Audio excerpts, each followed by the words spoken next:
Assalamualaikum warahmatullahi wabarakatuh. Alhamdulillahirabbil alamin wa bihi nasta'inu wa ala umuri dunya waddin wa ala alihi wa sahbihi ajma'in, amma ba'du. Sebelumnya perkenalkan, nama saya Maulida Suraya, mahasiswi bimbingan konseling semester 5.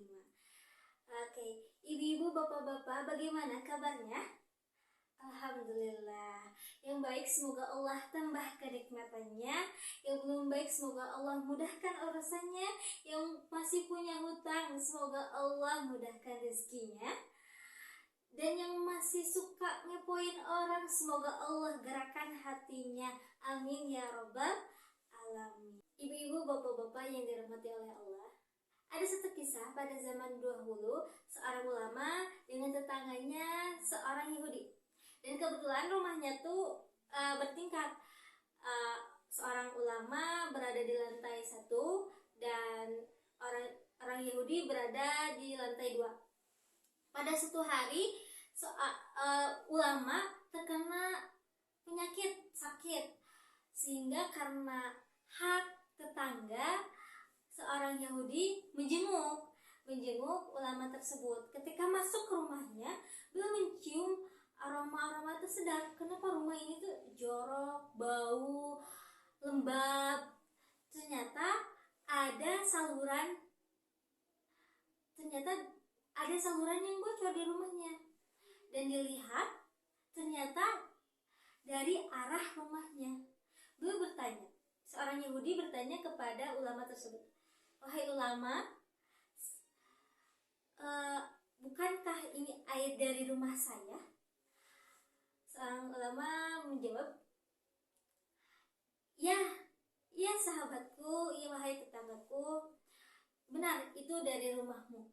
Sejak kapan kenapa engkau tidak bercerita kepadaku bahwa saluran airku bocor ke rumahmu?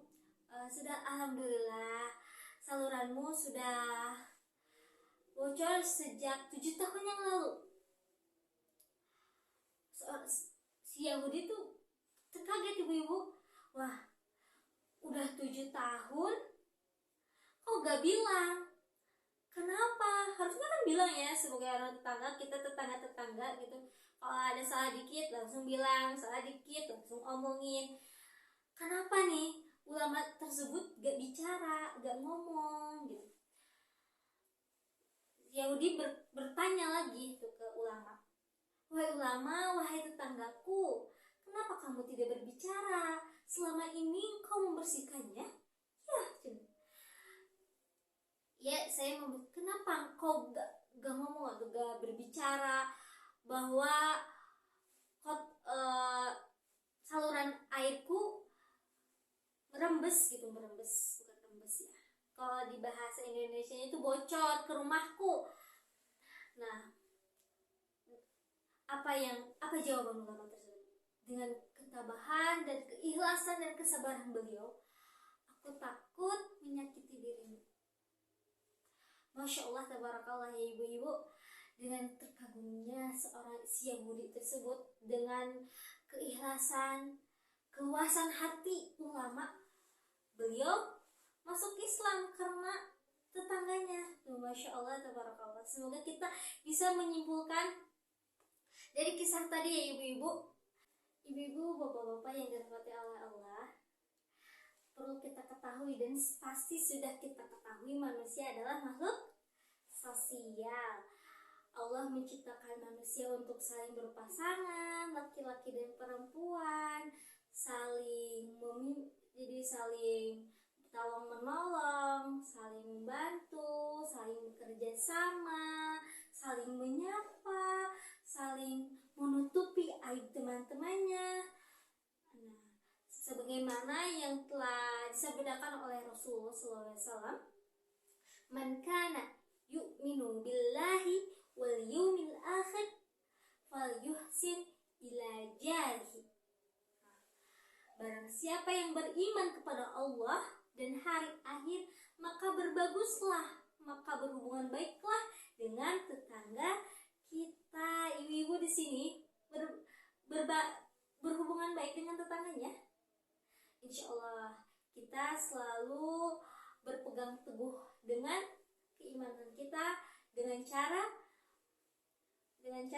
apa ibu-ibu? Dengan cara menghormati tetangga kita.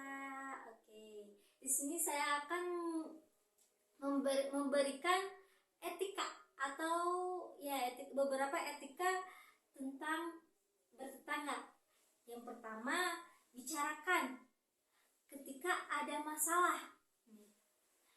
Gimana sih? Apa yang harus dibicarakan gitu? Nih kalau misalnya ada masalah, misalnya ada masalah keluarga, kalau takutnya namanya kesenggol dikit atau airnya meluap ke rumah tetangganya, bicarakanlah maaf atau ganti rugi. Jadi kalau ada masalah antara tetangga, bicarakan empat mata antara tetangga dengan kita. Jangan langsung laporkan ke pihak ketiga. Kalau misalnya langsung ke polisi, lama juga kan, harus ada uangnya, laporannya lama. Apalagi sekarang harus zaman viral. Kalau gak viral gak akan ditangani, apalagi kalau gak ada uang. Yang kedua itu membantu tetangga. Kalau tetangganya lagi hajatan nih ibu-ibu, biasanya kalau di kampung harus membantu, minimal bantu masak-masak. Atau kalau misalnya tetangganya lagi sakit, jenguk, atau lagi lahiran, tengokin gimana kabarnya, atau kasih sedikit rezeki kita gitu. Yang ketiga itu menyapa. Nah ibu-ibu jangan, kalau misalnya mau ke warung jangan lurus aja, harus saling sapa. Ibu misalnya, ibu mau kemana? Tapi jangan langsung keterusan, malah jadi gibah. Yang selanjutnya itu jangan berprasangka buruk nih. Ini nih penyakit kita, penyakit manusia, apalagi hati wanita nih ibu-ibu. Saya juga sama, tapi kita harus memperbaiki kita masing-masing. Biasanya nih yang berprasangka buruk tuh pertama karena tumbuh kesombongan bahwa yang sukses harus kita, yang pintar harus kita, yang kaya harus kita, yang lain nggak boleh gitu. Padahal hidup itu seperti roda, kadang kita di bawah, tetangga kita pasti di atas, dan tetangga kita juga pasti akan ada di bawah, dan kita pasti akan di atas. Seperti itu. Kita harus saling tolong menolong juga, yang poin tadi. Nah, kalau misalnya tetangganya lagi ada kesuksesan, kita syukuri, kita alhamdulillahi, kita